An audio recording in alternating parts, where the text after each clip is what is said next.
Դատարանը մերժեց Սամվել Շահրամանյանի հայցը Նժդե Հովսեփյանի և ԿԳՄՍ նախարարության դեմ, որում Շահրամանյանը պահանջում էր հերքել փաստական տեղեկությունները, դրանք որակելով զրպարտություն։ Շահրամանյանը պահանջել էր, որ 9-րդ դասարանի հայոց պատմություն դասագրքի ցանվի Սամվել Շահրամանյանի կողմից որպես ԼՂՀ նախագահ Լեռնային Ղարաբաղի լուծարման հրամանագիրը ստորագրելու մասին տեղեկությունը։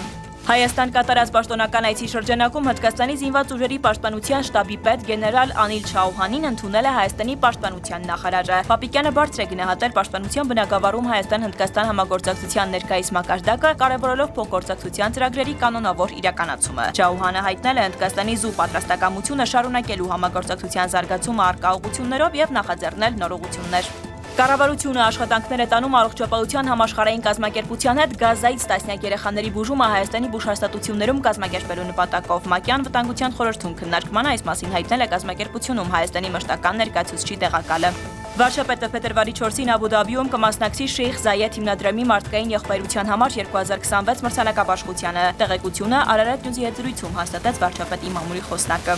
Պետական սահմանը ապօրինի հատելու փորձի դեպքի առթիվ կա նախաձեռնված քրվարույթ 7 անց կալանավորված է։